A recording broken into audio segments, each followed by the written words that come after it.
لا إله إلا الله.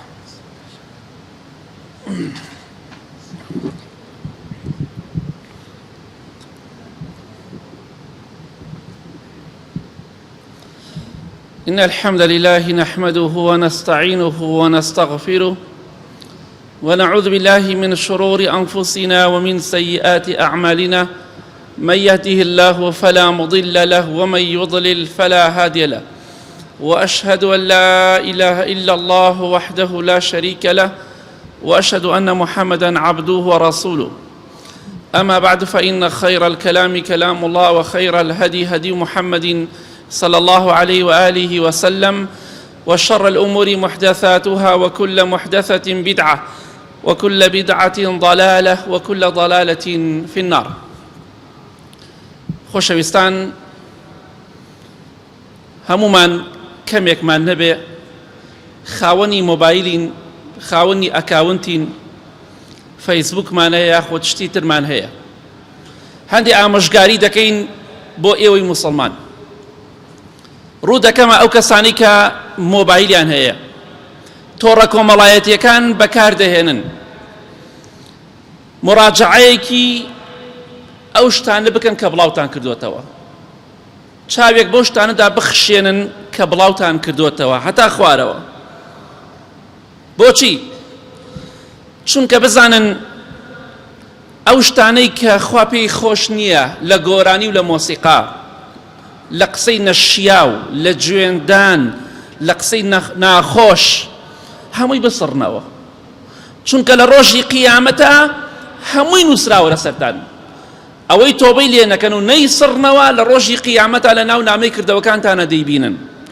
بۆیە مراجعەیەک و چاوخشاندنەوەیەک بکەن بۆ شتانەی کە بڵاوتان کردوتەوە، هەر ڕۆژی هەندێک شتی ناشەرعی بسڕەوە. بۆچی؟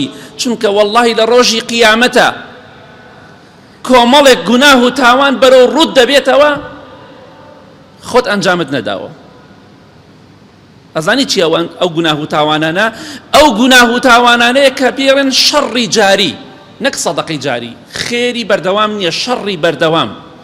وەڵڵاهی جاری وا هەیە گۆرانیەک بڵاو دەکەیتەوە، قسەیەکی نەشیا و گوناه و تاوانێک بڵاو دەکەیتەوە، وەڵڵاهی لە مزگەوتی نوێژ دەکەیت، گوناهەکەیت بۆ دێ، چونکە خەڵکی گوێ لە گۆرانەکەی تۆ دەگرێت کە بڵاوت کردەوە. خەڵک گوێ لە ڤیدۆکەی تۆ دەگرێت. والله جاری وایە قورئان دەخوێنی گوناه و تاوانەکەت بۆ دێ، جاری وایە لە مزگەوتی، جاری وایە لە خەودای خەوتویتە گوناه و تاوانەکانت بۆ دێ، هەروەکو چۆن خێر و چاکەکانت بۆ دێ. کەواتە مراجعەیەکی خۆت بکە. ئەمە توندوتیژی نییە، ئەمە ئەوەیە کە تۆ چونکە دڵنیابە بەپێی قورئان و حەدیث هەر کەسێک چاکەیە بکە، چەند کەس چاوی لێ بکە، بەقەت هەمووی خێر دەستەکەوێ. گوناه و تاوانێکیش بکەی، هەر چەندێ خەڵک گوێ لە تۆ بگرێ و بە قسەی تۆ بکە، بەقەت هەمووی گوناحت بۆ نووسرێ. سبحان الله. کەواتە ئاگاداری خۆمان بین، مراجعەیەکی خۆمان بکەینەوە، با لە ناو نوێژەکانیشا گوناه و تاوانمان بۆ نەنووسرێ. ئێستا کەسانێک لە ئێوە هەیە گۆرانی بڵاو کردوتە لە فەیسبووکەی خۆیان، ئێستا لە مزگەوتە گوێ لە خوتبە گرێ گوناهەکەی بۆ ڕوا، چونکە خەڵکی گوێ لە گۆرانەکەی تۆ گرێ، گوێ لە تاوانەکەی تۆ گرێ کە بڵاوت کردوتە، مشارەکەت کردووە، شێرت کردووە. کەواتە قوڕ مەکە بەسەر خۆتە. کاکە قورئان چی خۆم تەعزیە نییە، قورئان بۆ تەعزیە هاتووە. ئاخر ئەوە تێنەگەیشتنی تۆیە لە دینی خوا. ئەسڵەن قورئان خوێندن لە تەعزیە هەر شەرعی نییە. قورئان بۆ ناو دڵ هاتووە، بۆ ئەوە هاتووە بڵاوی کەینەوە، بۆ ئەوە هاتووە خۆمانی پێ بکەینە بە شەر. کەواتە مراجعەیەکی خۆت بکە. جاریوە لە بازاڕە لە دوکانەکە خەریک کەسابەتی گوناه و تاوانەکەت بۆ دێ، خەڵکیشێ خێر و چاکەی بۆ دێ، قورئانێ بڵاو کەیتەوە، لە ناو خەویشە خەڵک گوێ لێ بگرێت، تۆ خەوت بێتی خێر و چاکەت بۆ دێ. خراپەیەکیش بڵاو کەیتەوە، گۆرانیە، مۆسیقایە، هەر شتێکی ناشەرعیە، فلیمێکی خراپ، دڵنیابە لە هەر شوێنێکی ئەم سەرزەوێدا بی، حتا لە ناو گۆڕەکەشدا بی، خێر و چاکەت هەر بۆ دێ بە ئیزنی خوا ئاگادار بە. کەواتە ئەمە خاڵی یەکەم زۆر گرانە، گرنگە ئێمە ئاگاداری خۆمان بین، قیامەتی خۆمان گران و قورس نەکەین، گوناهەکانمان گران و قورس نەکەین.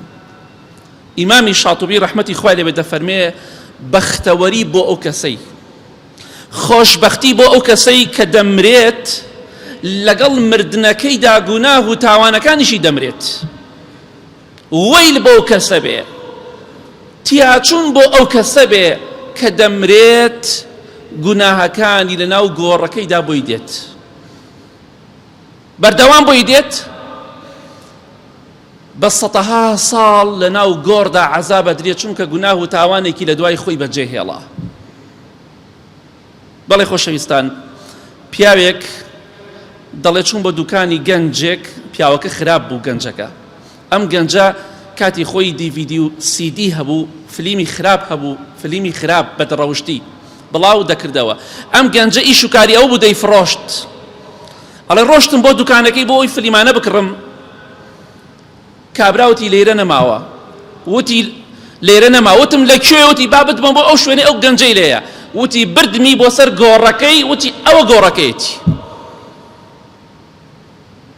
ئەو کاتە دڵنیا بوومەوە کە ئەو شریتانەی کە بە خەڵکی داوە هەر هەمووی گوناه و تاوانەکەی دەڕوا بۆ ناو گۆڕەکەی، و کاتێکیش کە زیندوو بوو بە هەمان شێوە. جا بۆیە خوایە خۆت شاید بەڕای دەگەێنم، مەڵێ وەڵا ئەم ڤیدۆیە بەخوا بە گۆرانیەوە نەبێت نابێت. ئەو قسانە مەکە، ئەو قسەی شەیتانە، کەواتە خۆت پارێزە. گۆرانیە فلیمی خراپە، فلیمی وایە کابرا 100 جار سوێن بەخێری خوا خوات، تۆ چۆن بڵاوێکەیتەوە؟ ئەمجا قسەی خراپ مەکە، قسەی نەشیاو مەکە، شتێک بڵاو کەرەوە لە ناو گۆڕدا سەربەرزت کات. چونکە هەر کەسێک لە ئێمە فەیسبوکەکەی ئەکاونتەکەی بەڵگەیە لەسەرەوەی کە ئەم ئینسانە چەندێک لە خوا نزیکە و چەندێک دوورە، چەندێک گرنگی بە دینەدا، چەندێک گرنگی بە بێدینیەدات. بۆیە خاڵێکی تر زۆر گرنگ هەیە، تەقوای خوا بکەین. مۆبایلمان پێیە، تەقوای خوا بکەین، جوێن بە خەڵکی نەدەین. ئیتر ئەو کەسە زاڵم بێ، کافر بێ، دیندار بێ، بێدین بێ، چونکە بەڕاستی کاتێک کە سەیری کۆمنتەکان ئەەکەی، ئەو کاتە بۆ ڕوون ئەبێتەوە خەڵکی بە شەرم و بە حەیا و بە شەرەف زۆر کەمە. دوو لە ڕێی بەڕێستان، ئەو کاتە بۆ ئەکەوێت خەڵکی بە ڕەوشت زۆر کەمە، هەمووی لە خوارەوە قسەی نەشیا و با کەسەکە خراپ بێ. دوعای خێری بۆ بکە، خوا هیدایەتی بدە، نەک دەستکەی بە جوێندانی خەڵک. خوای گەورە لە قورئانی پیرۆز، ئەمە ئاەتی قورئانە، دەفەرمێ وەلا تەسبوا الذین یدعون من دون الله. جوێن بۆ کەسانە مەدەن کە لە غەیری خوا دەپاڕێنەوە، شەریک بۆ خوا بڕیارەدەن و بت ئەپەرستن، جوێنیان پێ مەدەن. ئیتۆی جوێنی پێدەی لە کافرە؟ ئەگە کافریش بە شەرعی نییە. خۆشەویستی خوا فەرمێ صلی الله عليه وسلم لا تسبوا الشيطان وتعوذوا بالله من شره، صحيح جامعة. جوێن بە ئیبلیس مەدەن، شەیطان مەدەن، پەنا بگرن بەخوای گەورە لە شەڕی شەیطان. بۆیە ئەگەر جوێنە بە ئیبلیس دات و مخالفەی شەرعی خوات کردو ئیبلیس، بۆیە مەڵێ فڵان کەس لە شەیطان پیسترە. هیچ کەسێک نییە لە جنۆکە و لە ئادەمی زادا لە ئیبلیس پیستر بێ، هیچ کەسێک، نە فیرعون، نە ئەبوو جەهل، نە هیچ کەسێک. شەرعی نییە جوێن بە ئیبلیس بدەی. تۆ ئەچی جوێن بە خەڵکی تر دەی، با کابرا زاڵم بێ، دوعای لێ بکە یا دوعای خێری بۆ بکە. دوعای لێ بکە خوا لە ناوی بەرێ، بەس جوێنی پێ مەدە. ئەمە دیفاعکردن نییە لە زاڵم. من دەڵێم مەزڵومی دوعای لێ بکە، بەس جوێندان و لعنەتکردن لە کافر و ئەوانە نەبێ کە خوای گەورە دیاری کردووە ئەگیناوکو لعنەت دروستە بۆ هەندێک کافر، بەس بە عام نەک بە تایبەت، بەڵام جوێندان بە کافری شەرعی نییە. ئەو ئاگاداری خاڵ ماس جوێندانەکەم، دوای قسەکە خراپ نەقڵ نەکەن. بۆیە لە خوارەوە کۆمنتێکە نووسی ئەگە قسەی باش نازانی بێدەنگ بە، چونکە پێغەمبەری خوا فەرمێ صلی الله عليه وسلم هەر کەسێک باوەڕی بەخوا بە ڕۆژی قیامەت هەیە، یا قسەی باش بکە یا بێدەنگ بێ. بێدەنگ بە، دەمی خۆت بگرە. من صەمەتە نەجا. خۆشەویستی خوا فەرمێ صلی الله عليه وسلم هەر کەسێ بێدەنگ بێ دەیباتەوە سەر ئەکەوێ، دەیباتەوە. جوێن بە خەڵکی مەدە، دزی ئەکا، خراپەکاری ئەکا، بەدڕەوشتی ئەکا، قسەی نەشیاوەکە. ئەگەر پێت ئەکرێ دوعای خێری بۆ بکە، خوا هیدایەتی بدە. پێغەمبەری خوا صلی الله عليه وسلم دوعای بۆ ئەبوو جەهل کرد، خوا هیدایەتی بدە. دوعای کرد عومەری کوڕی خەتاب، خوا هیدایەتی بدە. جوێنی پێ نەدەن. کەواتە تۆش ئاگادار بە بەڕەوشت بە. ئینسانی مسلمان بە شەخسیەت ناچێت جوێن بە خەڵکی بدات. من ناڵم دوعای شەڕ مەکە لە هیچ کەسێ، نە، ئەگەر مەزڵومی دوعای لێ بکە، بەس ئەڵێم جوێن مەدە، جوێن. ئیتر لە قسەکان با تێبگەین وەکو خۆی. زاڵمە جوێنی پێ مەدە، دوعای لێ بکە خوا لە ناوی بەرێت. دروستە دوعای لێ بکەی. کەواتە ئاگاداری ئەو خاڵە بە. جوێن بە خەڵکی بدەی، ئەوەی کە دەینووسی بە دەستەکانت لە ڕۆژی قیامەتە شایەتە بەسەرتەوە. ئاگاداری ئەو خاڵە بە. سوێن بەخوا هەموو ساڵی حەج بکەی، عومرە بکەی، 5 فەرزە لە مزگەوت نوێژ بکەی یەک جوێن و گوناحی لە کۆڵ نابێتەوە، ئەوەی کە جوێن بێ و حەقی خەڵک بێ. جوێنێکت بە من داوە، منی جوێنێکم بە تۆ داوە، 1000 حەج و عومرە بکەین لەسەرمان نامێنێت، چونکە ئەوە حەق و ناسە. کەواتە ئاگاداری خۆت بە، دەمی خۆت بگرە و تەحەمولکە. ئەوەی بوختیانت بۆ دەکات هەواڵی خوایکە، دوعای لێ بکە، بەڵام جوێن بە خەڵکی مەدە، قسەی نەشیا و بە خەڵکی مەڵێن. ئەچن جوێن بە باوباپیر و بە گۆڕی باوباپیریشی ئەدەن. ئەمە کەی ڕەوشی ئینسانی موسڵمانە؟ ئیمامی ئەوبەکر ڕزای خوای لێ بێ پیاوێک وتی جوێنێکت پێ ئەدەم ئەی ئەبوبەکر، جوێنەکەت لەگەڵ تا بڕاتە ناو گۆڕەکەەوە ئەوەندە ناشرین بێت. ئیمامی ئەوبەکر ڕزای خوای لێ بێ فەرمووی لەگەڵ مندا ناڕواتە ناو گۆڕەکەەوە، جوێنەکەی کە داوتە لەگەڵ خۆتا دەڕواتە ناو گۆڕەکەەوە. سوێن بەخوا هەر جوێنێکت بە خەڵکی دابێ، هەر کۆمنتێکی ناشرینت کردبێ، جوێنت بە خەڵکی دابێ، باش بێ کەسەکە یا خراپ بێ، سوێن بەخوا هەمووی دەڕواتە ناو گۆڕەکەتەوە ئەگەر ئەو کەسە گردنە ئازانەکە. کەواتە ئاگاداری خۆت بە، ئەو پەنجەیە هەموو شایەتە لە قیامەت. دەمی خۆت بگرە، کابرا قسە بە ئیسلامەکە دیفاعی لە ئیسلام کە بە دیفاعکردن لە ئیسلام بە جوێندان نابێ، بەوە دەبێ حەق ڕوونکەیتەوە. با ئاگاداری خۆمان بین، لە خوا بترسین، تەقوای خوا بکەین، دەممان پاک بێت، دەممان فێر جوێن نەبێت. جوێن ئینسانی بێدەسەڵات جوێنەدا، ئینسانی ڕەوشتی بەرز بێ بەخوا جوێن نادات. ئاگاداری خۆمان بین، شتێک لەو شتانەی کە هەندێک کەس بەداخەوە بڵاوی دەکەنەوە لە تۆڕە کۆمەڵایەتیەکان پرسیاری کوفرە. پرسیاری کوفر چۆنە؟ یعنی دەبینیت تەماشا دەکەی پرسیار دەکات دەربارەی کوفر، ئێوە چی دەڵێن دەربارەی ئیسلام؟ ئیسلام حەقە یا ناحەقە؟ ئەمە کوفرە بەرام شتانە. ئینسان ئاگاداری خۆی بێ، ئاگاداری خۆت بە. خەڵکەیە قسە بە ئیسلامەکە بەهۆی نووسینەکەی تۆ، وەڵا بۆی لایکم بۆ بێ، باشە باوەڕت بەخوا هەیە باوەڕت بەخوا نییە. برای بەڕێزم لە خوا بترسە، تەقوای خوا بکە، ئەم شتانە بەڵاو مەکەرەوە. هەر کەسێ وتی باوەڕم بەخوا و جوێنی بەخوادا، تۆ لەو کوفرا بەشداری.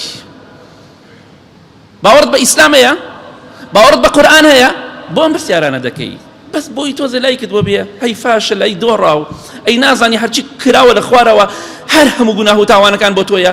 سوێن بەخوا بەقەت هەمووی گوناه و تاوانە بۆ نووسرێ. کابرایە کافر بێت، تۆش بۆ کافرە بیت. پرسیار مەکەن کە بەرەو کوفرت بەرێ، پرسیارێک مەکەن خەڵکی فێری گوناه و تاوانکە. کاکە تۆ لە ژن هێنان ڕازیت، لە شوکردن ڕازیت، ئەمجا لە خوارە خەڵک قسەی ناشەرعیەکە، جوێنەدا قسەکە، سوکایەتێکە، ئەو سوکایەتی بە پیاوەکە، ئەو سوکایەتی بە ژنەکە، تۆ لەو هەموو کۆمنتە خراپە بەشداری. پرسیاری ئەوە مەکە، پرسیارێک مەکە خەڵکی بەرەو کوفر بەرێ، دەمی خەڵکی بکاتەوە قسەی غەڵەت بکە. پرسیارێک مەکە خەڵکی گوناه و تاوانی پێوە ئەنجام بدات. باوەڕت بە ئیسلام هەیە، باوەڕت بە حیجاب هەیە، باوەڕت بە ڕیش هەیە، باوەڕت بە سیواک هەیە، ئەگەر وتی کە ئەو کەسێتی باوەڕم نییە، تۆ بوویتە سەبەبی ئەو کەسە کوفرێ بکات، تۆش لەو کوفرا بەشداری. بەڵێ باوەڕم بە ئیسلام هەیە، ئەو دەڵێت نەخێر باوەڕم بە ئیسلام نییە، تۆ سەبەب بووی بۆی ئەو کوفرە بکات. سوێن بەخوا تۆ لەو کوفرا بەشداری.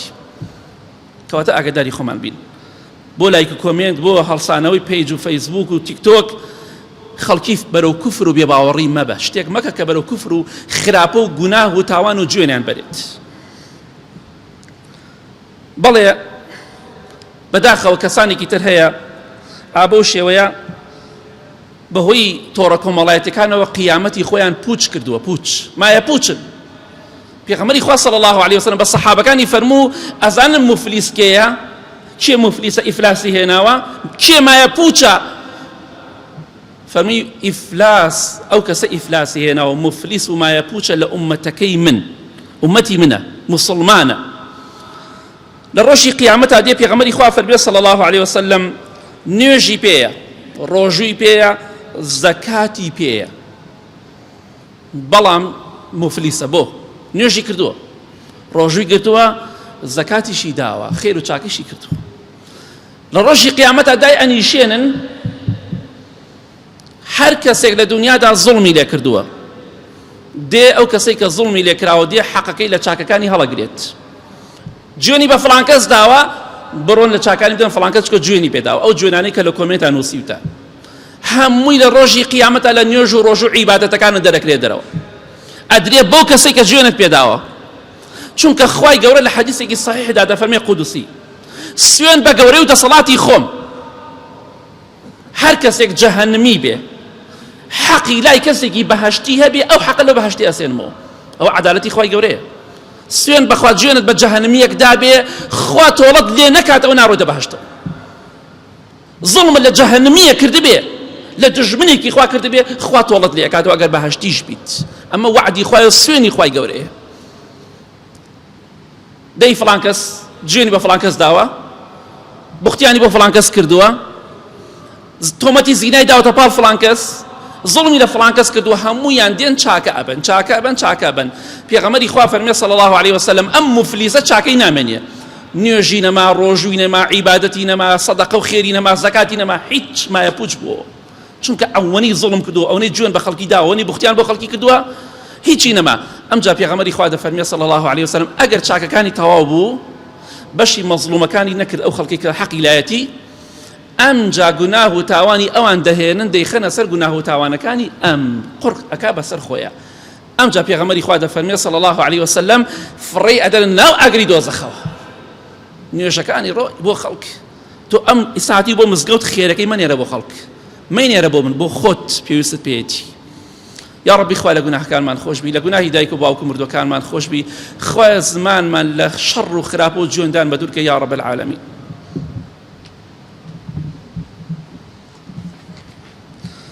الحمد لله والصلاة والسلام على رسول الله وعلى آله وصحبه ومن والاه خۆشەویستان بەداخەوە ئێمە بەهۆی دەست و دەممانەوە بەهۆی بێتەحەمولیمانەوە گوناه و تاوانێ زۆرمان هەیە بۆ قیامەت کە ئاگاشمان لێی نییە لە قیامەت هەمووی ناو نامەی کردەوەکانمان هەیە سوێن بەخوا لە بیرمان نییە بەس نووسراوە ئامادەکراوە چۆن ئاگاداری خۆمان بین کەسێک دەکوژرێ کەسێک بوختیانی بۆ دەکرێ یەکسەر دەستخۆشی لە خەڵکی نەکەین فڵان کەس کوژرا دەستی خۆش بێ یەخدە کاکە بوەستە بزانە سە چی کوژراوە بزانە بۆچی کوژراوە دەستی خۆش بێ دەستی سەوز بێ وەڵا ئیشێ باشی کرد برای بەڕێزم ئاخر زانیت پێغەمبەری خوا چی دەفەرمێ صلی الله عليه وسلم با گوێ بگرین پەلە نەکەین لەم مەسەلانەدا کاتێک کەسێ درۆیە دەکات بوختیانێ دەکات کەسێ دەکوژێ زوڵمێ دەکات یەکسەر شایەتی بۆ نەدەین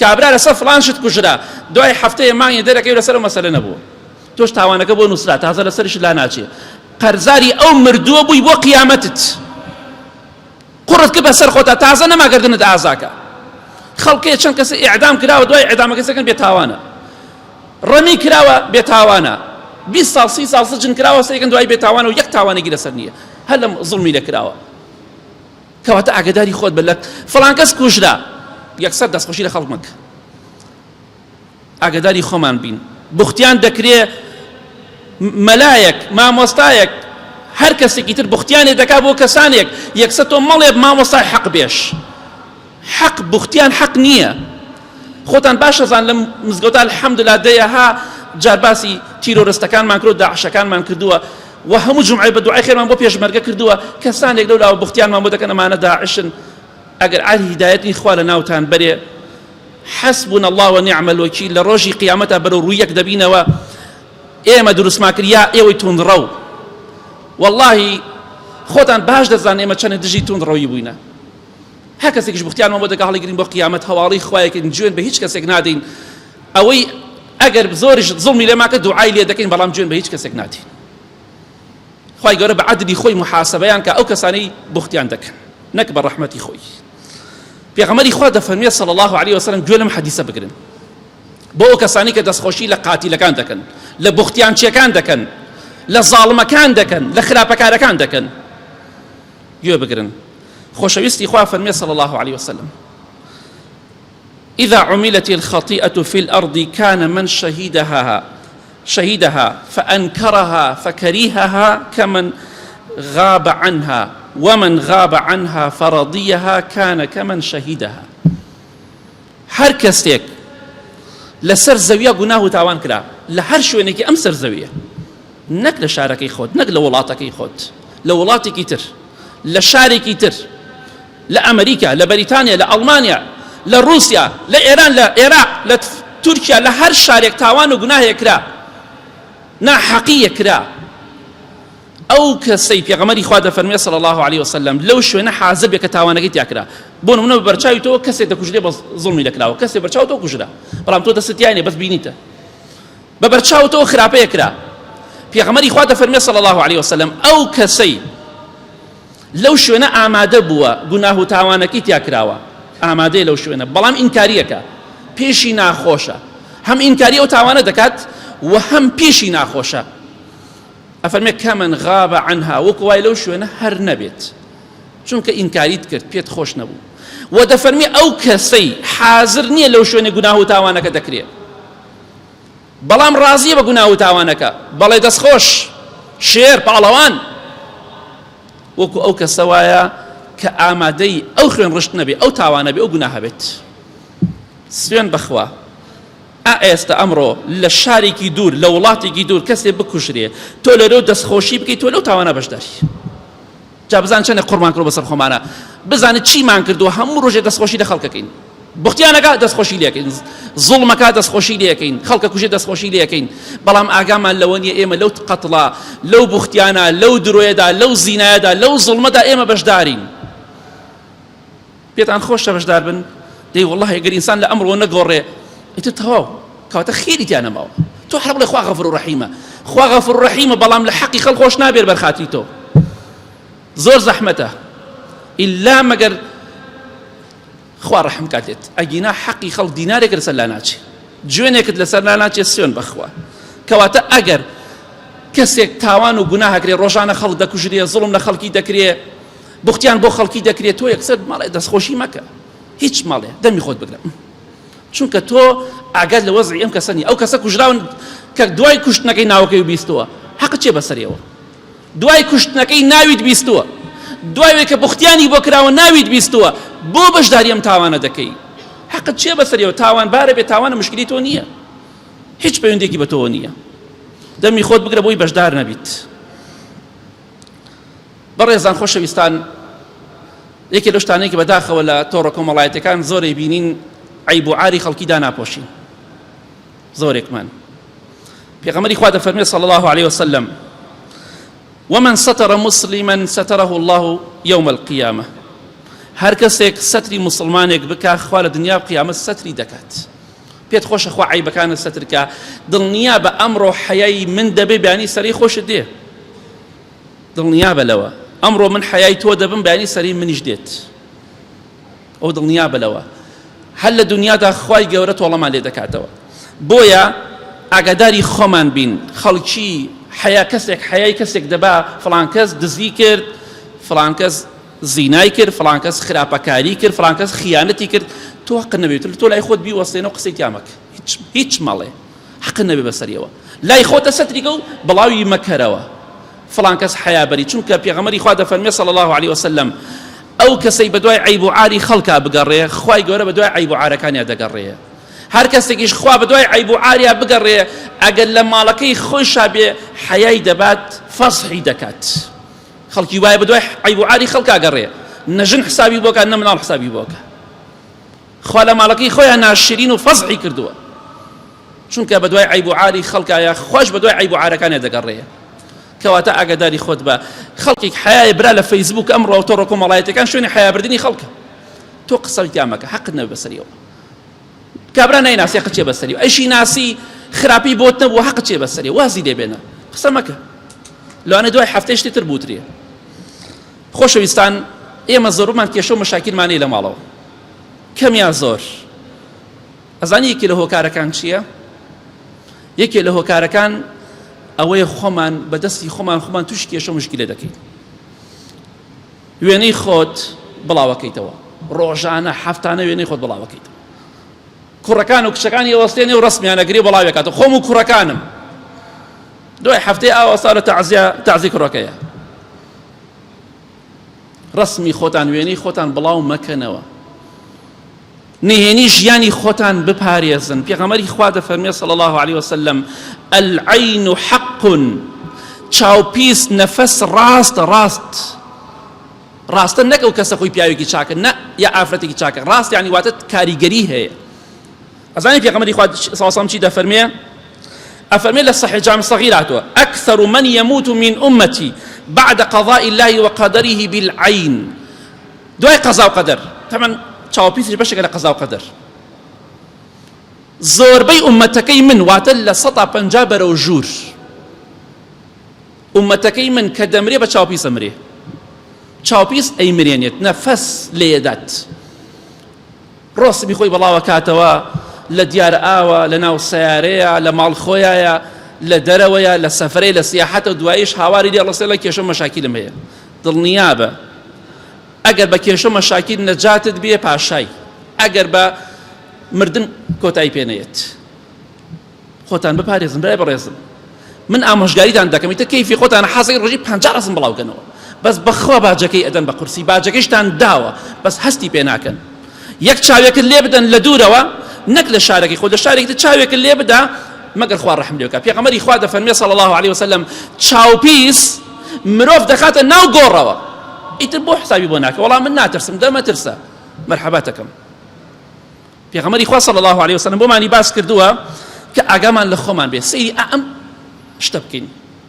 کاتێکە یوسف پێغەمبەر سەلامی خوای لەسەر بێ خەوی بینی خەوەکەی بۆ باوکی گێڕایەوە یعقوبی باوکی سەلامی خوای لەسەر بێ فەرمووی لا تقصص رؤياك على إخوتك فيكيدوا لك كيدا سبحان الله کوڕەکەم ئەم خەو بۆ براکانت باس نەکەی برای خۆی دایک و باوکیان یەکە برای خۆتە فەرمی ئەم خەوە خۆشە باس مەکە بۆ براکانت دوایی فێڵت لێکەن و پیلانت بۆ دانێن ئەی باشە ئەگەر بۆ براکانت باسی مەکە ئەی چۆن بۆ خەڵکی تر باسی دەکەی بۆ ژیانی تایبەتی خۆت ماڵی خۆت عائیلەی خۆت شتی تایبەتی خۆت بۆ خەڵکی بزانێ بۆ ئەچی وێنەی ماڵەکەی خۆت بڵاوەکەیتەوە خەڵکی دیوەخانەکەت و هۆڵەکەت و غورفەی نووسنەکەت ببینێ بۆچی خەڵکی سیارەکەت ببینێ بۆچی خەڵکی کچەکان و کوڕەکانت ببینێ 3 کوڕ 4 کوڕ لەم لاولاوە دایناوە خۆم و کوڕە خۆشەویستەکانم خۆم و خێزانی خۆشەویستم خۆم و هاوسەری خۆشەویستم دوای ماوەیەکیش ئەڕۆڵا لە مەحکەمە لێک جابوونەوە یا مردن بۆیە لە کۆتاییدا دەڵێم خۆشەویستان ئاگاتان لە خۆتان بێ بە خۆتان نابچنەوە وێنە بڵاوەکەنەوە بەخوا دوای خۆتان باجەکەیدەن والله مناڵ ئەزانم نەفەر ئەزانم ئەڵێ ڕسمی مناڵەکەم شەو بڵاو کردەوە سوێن بەخواباری مناڵەکەم ناوگۆڕاوە واللهی مناڵم بڵاو کردوتەوە چاوی جوان بۆ هەردوو چاوی لەدەستداوە برای بەڕێزم ئاگادار بە ئینسان عاقڵ بێ عاقڵ بخۆی ژیانی تایبەتی خۆتە بۆ خەڵک بزانێ مناڵت بووە بۆ من بزانم تۆ مناڵت بووە لە فەیسبووکە ژنت هێناوە بۆ خەڵکی بزانن ژنت هێناوە بڵاوی یەکەیتەوە الحەمدلله ژنم هێنا برای بەڕێزم بیشارەوە پێویست ناکە زەڕوور نییە من بزانم تۆ لە دۆک ژن هێناوە چی پێویستەکان بزانم چی پێویستەکان بزانم تۆ لە سلێمانی لە کەرگوو ژن هێناوە زەڕوور نییە بڵاوی مەکەنەوە مناڵت بووە یەخوا تەمەنی درێژ بێ بەس مەیدە فەیسبووک ئەم شەو الحەمدلله مناڵێکی جوانمان بوو ئەی خوا ڕەحمە لێ بکە اللهم اغفر للمؤمنين والمؤمنات والمسلمين والمسلمات الأحياء منهم والأموات من أهل السنة والجماعة والجماعات يا ربي خويا الشفاء نخوش كان من بدي بتايبتي أواني داوي دعاء خير يعني كدوا يا ربي خويا هي من يؤرامي ولات من بباريزي خويا جان أواني نخوش شفاء بدي أواني قرزار يعني بودا بركي أواني كيشو مشاكل يعني بويان حلكي آمين آمين آمين وصلى الله على محمد وآله وصحبه أجمعين